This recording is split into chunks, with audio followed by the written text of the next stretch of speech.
All right, welcome to this special episode of the Sweet Talk. Today is Thursday, July what? 22nd. 22. Oh yeah. I am your host, Timotina, and today I am so happy to have on the show as returning guests, Rebecca and Chris Cooney. They come to us from Washington State, and they are both professors at the Washington State University. And today, the episode is part two about using Google Analytics in the curriculum.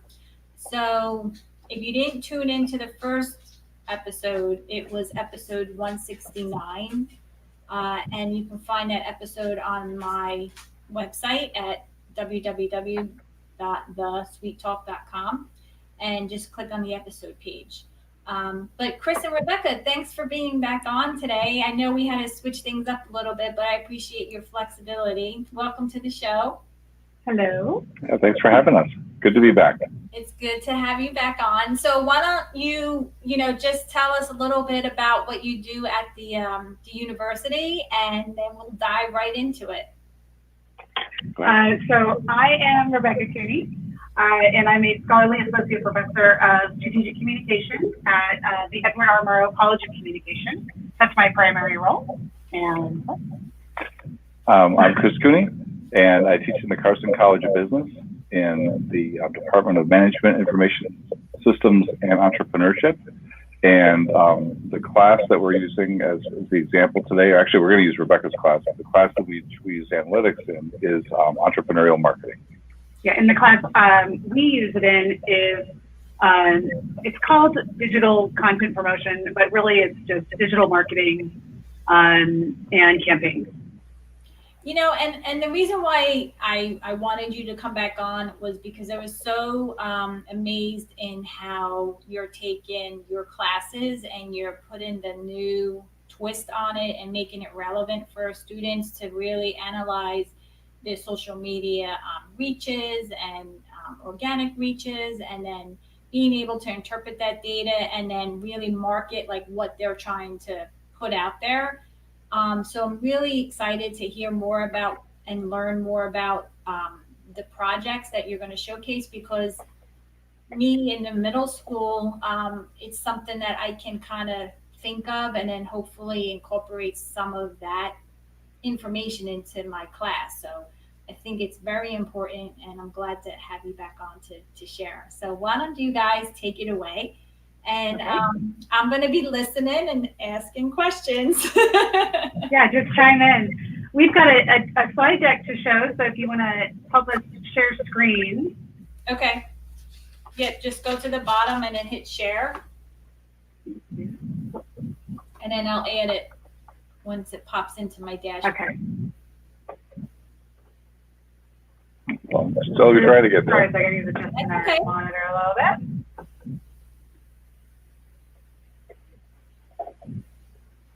Share screen there. Share your. Yeah.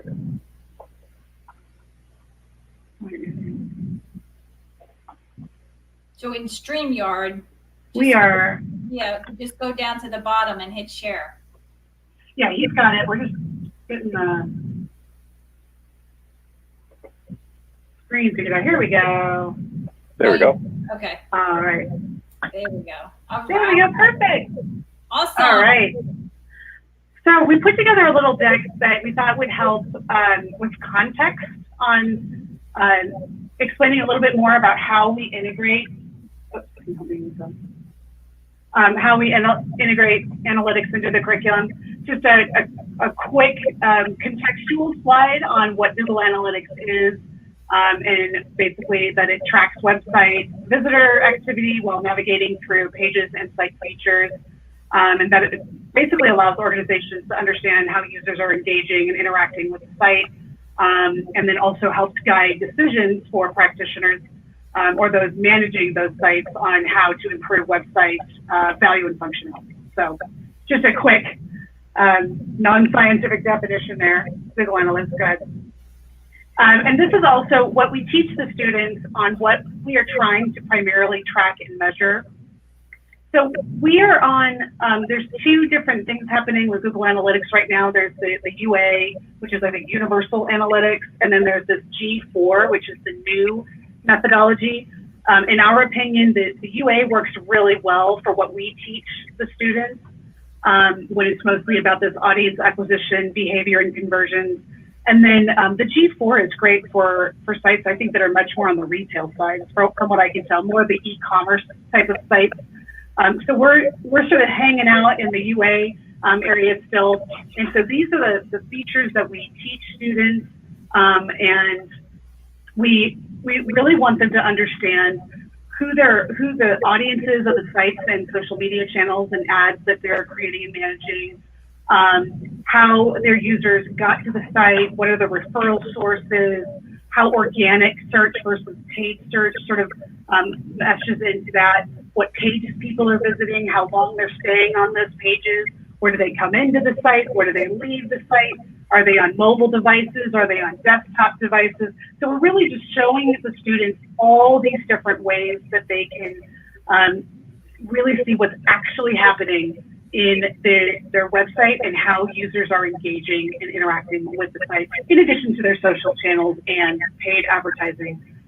They all kind of integrate and work together, so it helps. Go ahead. So, go ahead if you want to say something. Really, I think also. Oh, sorry, guys. Really quick question. Just refresh my memory. Which website were you using? I know you had said you're using one that's free. We're using Weebly. Weebly, okay. Primarily Weebly because right now, of all the content management systems that are out there that are free and web-based, it's the only one that seamlessly allows Google Analytics and search engine optimization to be integrated into the site. Where others, there's limitations. Okay. Sorry. But I was just going to add that this slide I think is interesting in that students are used to being. We talked last time about how sometimes it's amazing how it's the first time that students see that there's actually that their behavior is tracked and that there's a data trail associated with that behavior. And so that in itself is kind of interesting and an aha for them. And a lot of what we're trying to do, we're, this idea of measuring, but not just measuring how many followers or how many page views you get, but actually seeing it as a logical process that you're trying to engage people from the point of being, a potential audience member to someone that's going to be now a visitor, and now someone that's a potential customer, or that someone's willing or kind of has the desire to join your community. So that whole logic, it goes from starting out with just the data exists to that using the data you can start to see this trend and start to see these different stages of engagement, and then how do you turn that into a strategy? So I think that's what this starts to show. And I think for the middle schoolers, one of the things that could be really useful, it's called, we call it user path analysis, where you really tell the students how to, or teach the students how to tell the story of the user, or the desired story of the user. When they come into the site, what do you want them to do next? Then what do you want them to do? Then what do you want them to do? And how, as a designer of that content, you can help the user follow that pathway or follow that story that you're trying to tell and trying to get them to know. So go ahead, or we'll go on to the next one. It's a duplication, sorry. So what do we teach? We are teaching how to create a metric strategy that also includes social media engagement, paid advertising, and website user behavior, where we teach them about key KPIs, or the key performance indicators, and how to establish a baseline in their metrics. We also provide facilitation through beginner and advanced Google Analytics individual qualification with the goal of getting them to actually earn their Google Analytics certification. We teach them a plethora of terminology that is integral to digital marketing and in metrics. And then we also get into how does it work and why is it valuable, and how to read and generate reports, and how to adjust campaigns based on metrics. Anything else? That's good. Feel free to jump in if you have questions. I do have one question. Yeah. What if they created a blog Would it work with I mean, I'm sure it would work with a blog, but did you ever look into that direction instead of creating like a product or a website? Have them create a blog and then blog about like whatever, journalize their their experiences. Right. So on the Weebly site, they actually create a blog as part of, there's a blog section in the Weebly site, and a lot of their newer content, the content that actually gets generated to keep the flow of their website going, that's through the blog. We also teach a little bit of it in WordPress, which is one of the best blogging tools. But yes, the blog is also integral in this.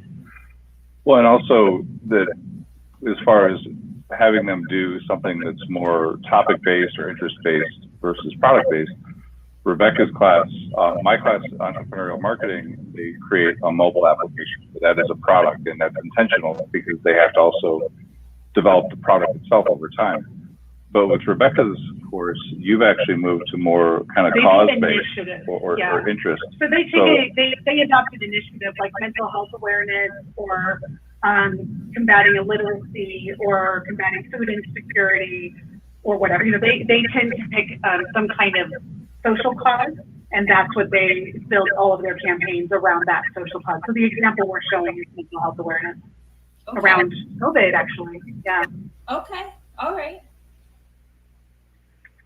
So this is just a summary of what the students actually produce. So in my class, we focus on website, and in Chris's class, they do the mobile app using Adobe XD. They do 2 social channels that each team gets to choose based on their audience profile. So this semester we had TikTok, and we had Instagram, Twitter, Facebook. They do HTML email, typically using Constant Contact or MailChimp. They do paid advertising in Google Ads. And then throughout all of this, we are teaching them how to optimize their content using search engine optimization and search engine marketing principles. That I'm telling you, I just think it's so valuable, because a lot of the students, a lot of young people that I know are going to college and they're majoring in like communications. That's, a general name for it. And, this is part of that, because you're marketing your product or your brand or whatnot. So for me, I really think this is so valuable to introduce, even, I know you're in the university, but, high school, like they should be doing this, because it prepares them for a track that in New Jersey, a lot of colleges are offering, and I just think dealing with the data, like all this is relevant. And I think that the kids can really connect to it because they know what it is. Like they heard of things, Well, and we talked about this a little bit last time, but this idea of they see successful brands and they see successful influencers out there all the time. And they see from a consumer standpoint how that's successful, and I think intuitively they know kind of sort of how it works, or at least they think they do. And what this does is it kind of takes that curtain back a bit, right? And they can see that I think it's empowering, right? That they can actually, I could do this. I could sell my shirts, or I could promote my cause, or I could even promote myself, and it's not something that just automatically happens. You have to have a plan, but the tools and the technologies aren't really that complicated. And in fact, they're probably more savvy than they even know, if they're willing just to move past that point of discomfort where it's new and explore it a bit. And I think that even that process of exploration is really beneficial to junior high and college students. Yeah. And Kim, I feel like we should mention that Google Sites also has Google Analytics integration. We haven't played with it that much in our curriculum. My main reason for not using Google Sites has to do more with the SEO, because I really want to teach SEO. So, but Google Sites also, search engine optimization. But Google Sites also now has Google Analytics integration, and it's part of the free access. Oh, okay. Well, I'm that's excited to explore it. because that'll help with school districts that are, Google for Education domains and stuff. So that's good. I'm glad you mentioned that. Yeah. And I'm probably going to move to Google Sites this coming semester for that reason. Okay. It's easier to integrate. Weebly's been great, and you can integrate it pretty easily. But I think there's some features in the ease of Google Sites. I think makes it just a little bit easier, and it does everything we need it to do in the class. So I would think again for junior high or high school students, it's just that much more accessible. Yeah, I really want to try this to some degree with my students. I just don't know where yet. Like I got to get settled into teaching computer science, but I really think I can incorporate some of this into my class, especially like building the Google site and having the kids cross-reference the analytics, just for, even if we don't go as deep as you do, because I don't have the kids that long, at least exposing them to it would be like a success, Oh, absolutely. And we talked about last time that even just giving them that peek into it, the certain kind of student is going to gravitate to that and continue on, right? But I think every student having that knowledge that at least that information's there and that they're being tracked and that information is being used to drive an entire product line for Google. That's really valuable knowledge. Yeah, I think we'll take you to the next. This is actually how it works. We have all of the students in teams of 4 to 5 students. They first conceptualize their initiative or product that they're passionate about as a group. They complete situation analysis and a brand identity and core messaging. They build a website or app with SEO and Google Analytics integration. They create and manage accounts for 2 social channels based on their audience persona. They design and implement a test campaign plus 2 live campaigns that include the social media, blogs, ads, email, and they also monitor, track, and report throughout the semester. And all during that, they're taking the courses for beginner and advanced Google Analytics individual qualification. So it all we try to keep it as sort of all comes together. Right. Well, that makes sense. So we have an example here that we thought we'd show. This is a group called Positive Plus. This was from last year. So they were focused really on a Washington-centric audience and really giving college students a chance to connect with local mental health resources. And that was their big push. So they did Instagram and they did Twitter. And then just on the right-hand side of the screen, I just did a couple of examples of their finished work, their social posts, their email, their Google ads. And then we were going to maybe take them out. Maybe we can help walk through. We'll just show you what it looks like in Google Analytics. This is their account. And this is just showing the time period. So the students are tracking about I could say about a 10-week period is what throughout between the test campaigns and then the 2 active campaigns. And so the goal is not really the success metrics.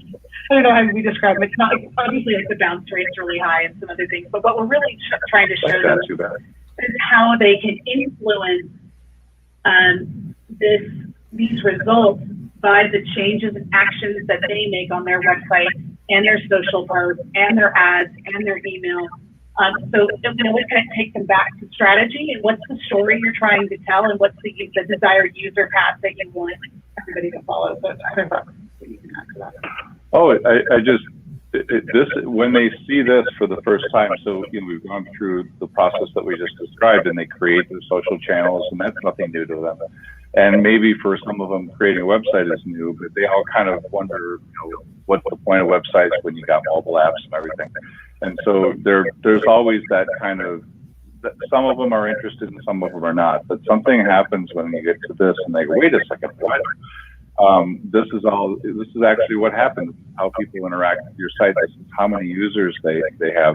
And not only is there, they start to say, wait a second, so where did people come from? And they look at the geography, right? And they're starting to say, oh, where were people coming from my site? And let's actually see here.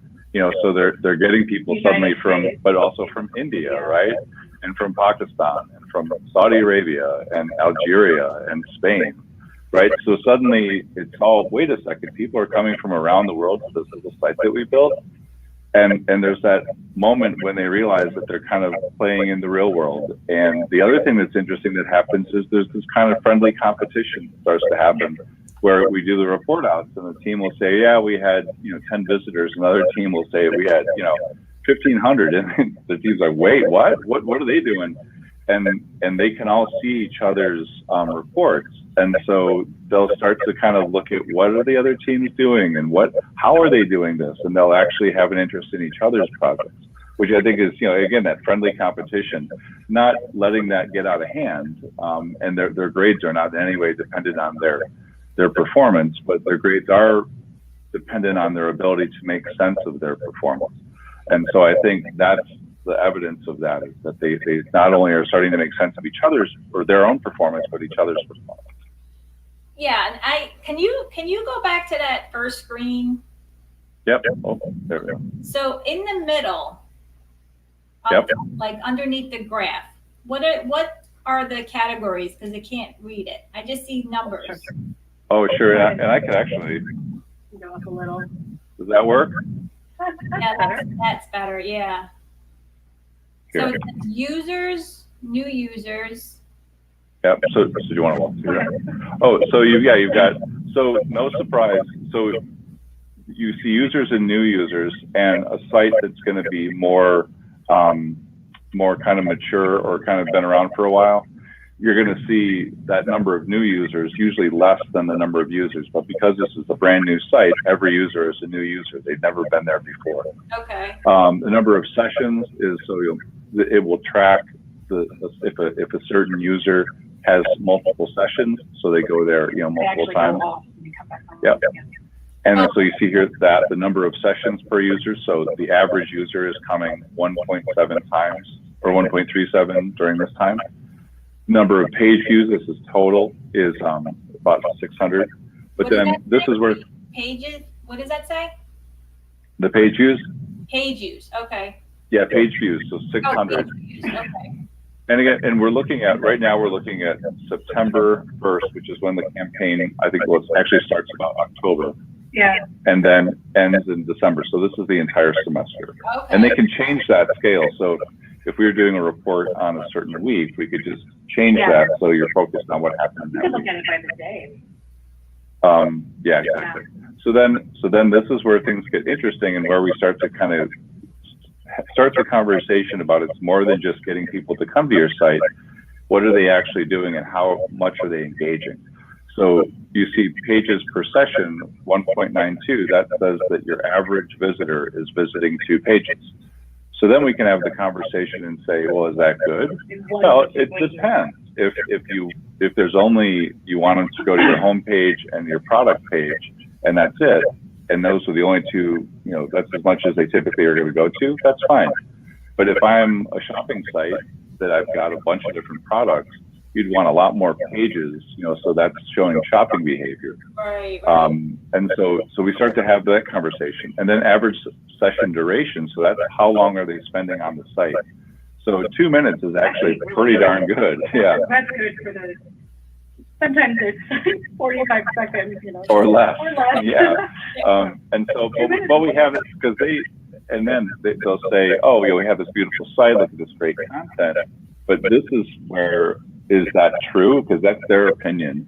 But based on these 600 people that came to the site, yeah, they actually are engaging in this case, because they're spending 2 minutes on a site that is clearly labeled as being a student site and is clearly labeled as not being a real site, right?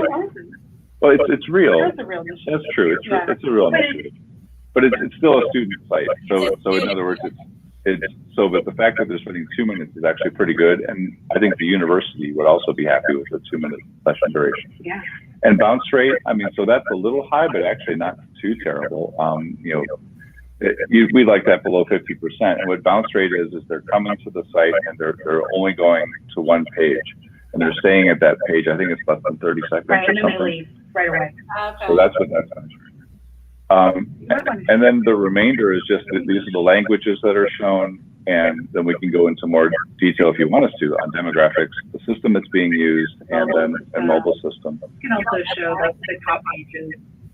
There's a lot we can look at, but this is what we work through with the students, and they actually get, I like to say that they geek out on the metrics because it's so foreign to them, and most of them, until we get to this place where they actually are seeing the data and seeing the actions that are made by the users, and they get really, really inspired on how to improve upon these metrics and make them better and stronger as they go from the test campaign to the first campaign to the second campaign. And they love to see how their actions made an impact and influenced the behavior. It's funny because we always say, like, when students publish or they're presenting something to an audience, they always take more ownership in that product. They want to make sure that it's, the grammar's correct, the spelling's correct, everything is laid out. So, this ties into all that, you know what I mean? Because I'm sure taking that concept and telling them, okay, look, when you produce this website, it has the potential to go international. And, right. So for a college student, that's I'm sure it's a big deal, but for a high school or elementary student, or middle school student, that's kind of, introduced to this, that could be like eye-opening for them to actually give them a direction to study for this type of work. You know what I mean? So Absolutely. I really find this so interesting. I know back in the day, we used to help kids promote like blogs and connect to classes before the pandemic. We were doing like mystery Skypes and, trying to connect outside of your four walls. And what a great way to do that with this type of project. It just supports so much relevant information. It's a PBL, and it's information that they can relate to, because it's it's in their face every day. I just find it. Can we go back to the slide? On what you're talking about, Kim, go back to the slide. And let's go to the next one. I wanted to actually keep going there. Let's go to slide 11. Something I wanted to talk about, make sure that we said something about the outcomes and takeaways of this particular endeavor, the integration of Google Analytics and the application. It's all around this not very foreign topic of experiential learning. And I found this graphic that I thought really articulated it well, and a whole cycle of experiential learning. And we do all of these things. We provide the concrete experience, the reflective observation, the abstract conceptualization, and the active experimentation. And I thought this slide in particular would be so useful to the K-12 audience as well, where you're really trying to have them do something where they're experiencing the tools in real time, they're trying, they make mistakes, they get to try again, they get to a safe space for errors and trying over, do-overs.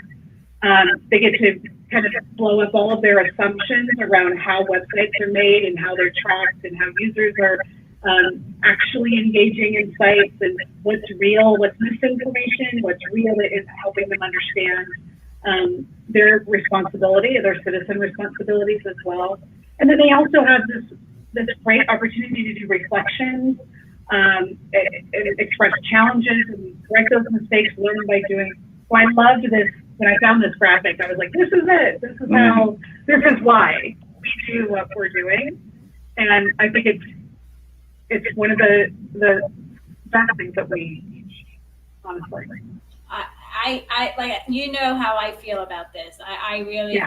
I really find it to be very valuable. So I'm glad. Now, are you going to share this link of your presentation? Okay. Yeah, absolutely. I was hoping you would say yes, because I want to actually dive back into it when I'm disconnected and just review it and go over it, and then just kind of wrap my head around it. Like I really want to play around with Google Analytics now and build a website just to kind of see, what you're saying, just to get a little bit more familiar with the tool so that, I can kind of know what I'm talking about. Well, and I think if you sign up, I don't know how we got, I think if you sign up for even the Google Ads account, they give you, I think, $100 to play with. Yeah, we easily.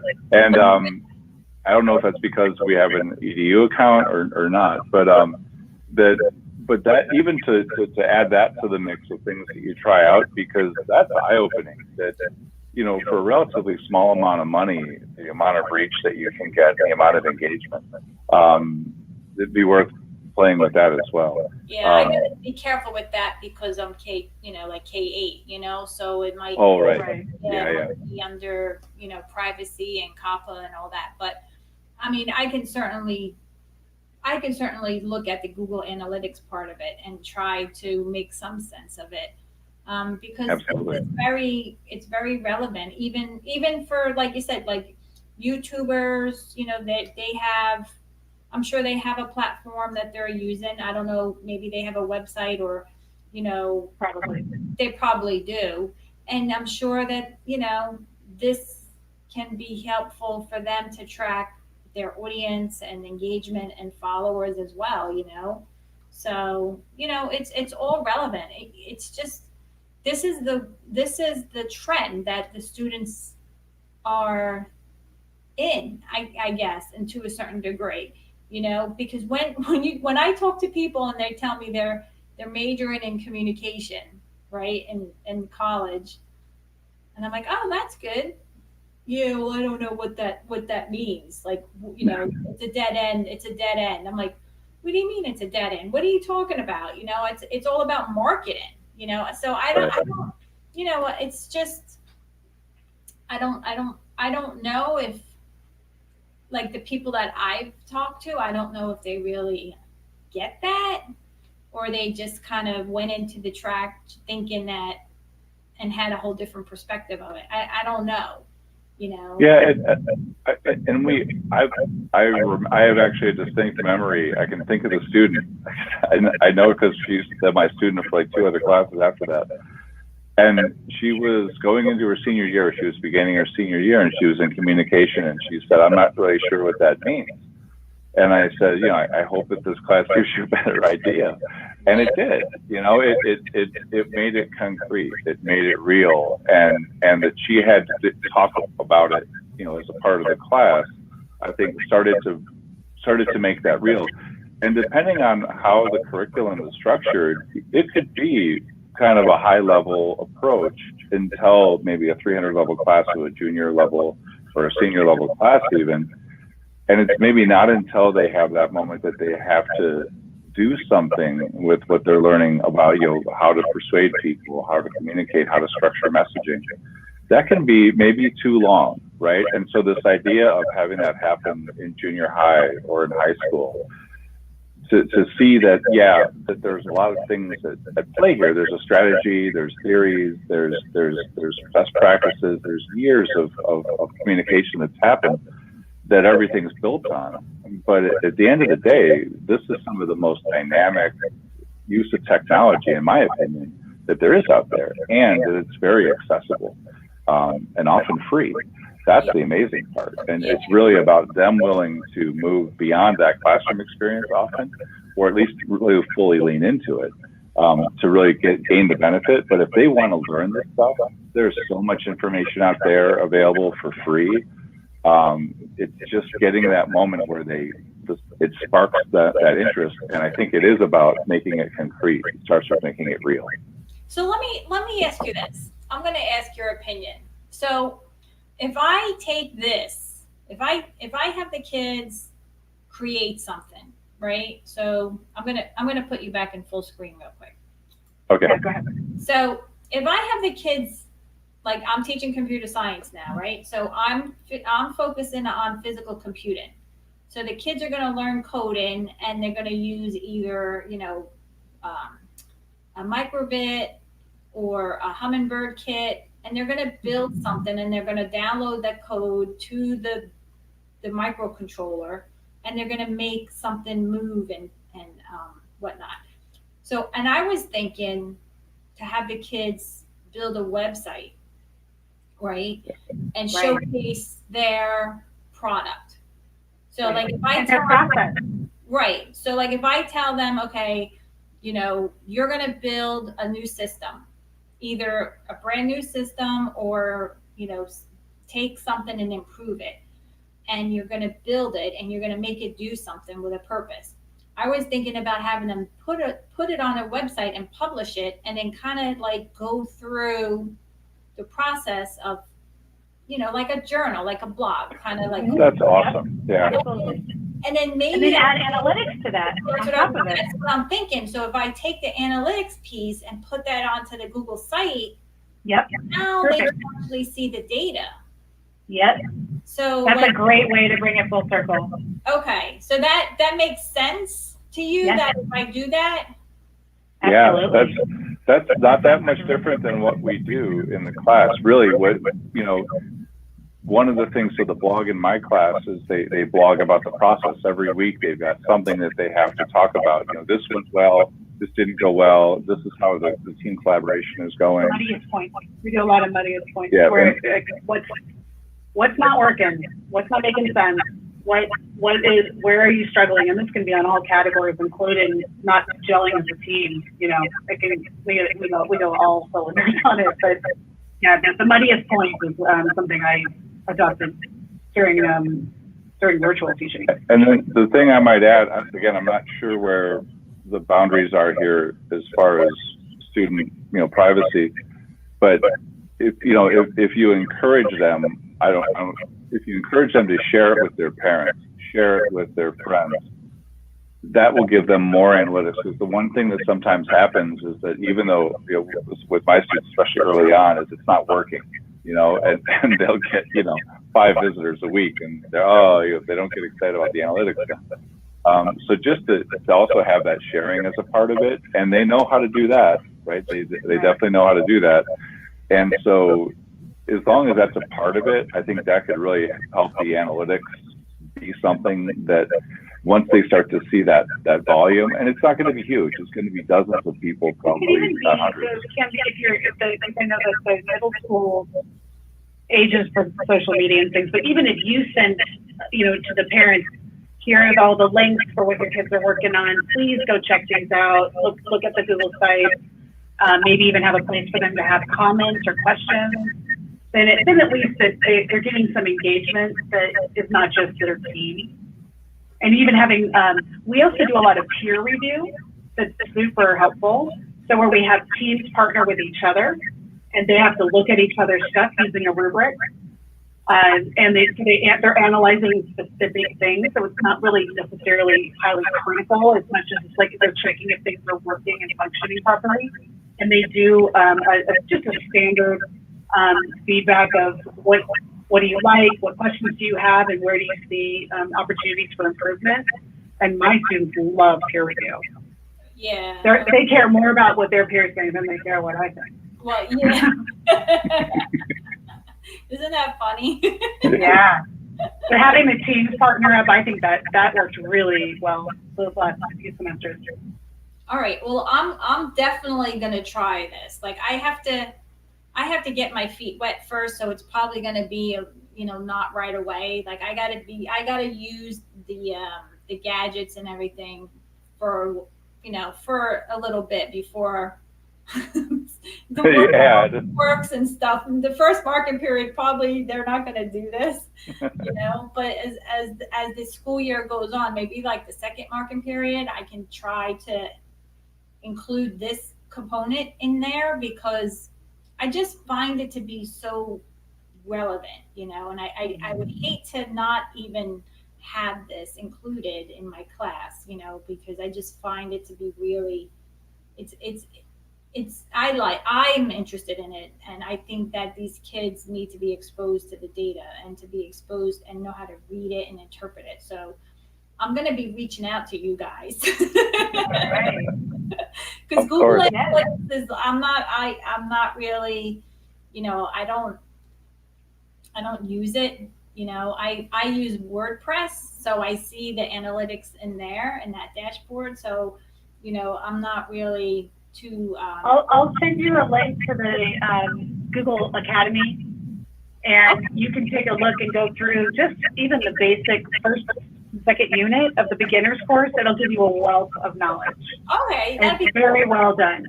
all right. Yeah, awesome. Yeah, send it to me in Twitter, and then maybe even put it in the show notes. Okay. Because maybe somebody else would be interested in it. I'm not Sure. sure. You know. Well, and something that's worth mentioning is that that's a beautiful thing, and that Google's got this great content out there. And so not only can you learn from it, but you can use it in your curriculum, right? I mean, it's totally accessible, and it's easy to understand, and that means that you're not having to, you know, create or recreate that content. Right. Yeah. I mean, I my mind, I have so much that I want to do, but realistically, I'm not going to get to them all. You Right. know? It's hard to fit it all in. It's hard. Like I'm figuring like next month I have to do something the beginning of August. So after that's over, I'm preparing for that. I'm gonna dive into the hummingbird kit. I have you know, a microbit with that. I'm actually doing some PD on it in August. So I just want to be able to have something and have some kind of background knowledge, and then maybe dive into the Google Analytics piece of it as well. So yeah, I just find it to be so interesting, you know, and it's just, and then maybe it's because I've talked to young people, and they telling me that, you know, it's communications. It's what am I going to do with that? You know, it's useless. Then why did you major in it? You know, or Right. why did you sign up to be in that track? Like, come on, you know, it's not all useless. It's just your perspective of it. You don't understand it, or maybe you don't find that you have a need for it. You know, I mean, Yeah. I see these ed tech companies, and you know, killing it with marketing, you know, and they're engaging with their audience, and they're sending out emails, and they're tweeting you, and they're DMing you, and you know, and every time that they post something, they have, you know, high content image that, or quotes or whatever, to try to engage their audience. And it starts off with a course similar to yours. Like that's how it all builds up, you know? So I think it's so relevant. Well, and kind of what you're saying too is it doesn't take much, and that's maybe sometimes the frustration, right? Is that this isn't that complex to learn or to teach, but it does require that pushing through of that moment in which, because none of us have enough time. I mean, I can't tell you how many books I didn't get to in my summer reading list, right? Or all these different projects I was going to work on, and here we are, right? But just, I think the fact that the companies often have that content out there, and that they've structured it so it's pretty darn easy, and it's pretty applicable to a lot of different audiences. If you're there to facilitate that process of pushing them through that point of discomfort, and say it's okay, or there's some kind of incentive on the other side of it, whether it's a grade or whether it's peer appreciation. I think that's all it really takes. And then the right student that is going to take to that is going to go off and running, and all the content is there and all the support's there. And then you just facilitate that learning process to point them in the direction of the resources. Right. That's where we want to get to, right? But it's getting them past that point of discomfort that so often doesn't happen, because they're all busy too. They've all got their priorities, right? Yeah, exactly. It's if it's not in their best interest, they're not going to do it. Well, and this is, to your point, right? This is absolutely in their best interest. Yeah, I agree. But getting them to see that. Yeah, getting them to see it, that's the key. And they don't all see it. There's a real stigma about what we learn in class, or what the classroom experience is versus the out of class experience, and the value of that. I think this disrupts that a bit, and suddenly they say, "Wait a second, this is actually what my mom does, right, or what my uncle does," and so it makes it real.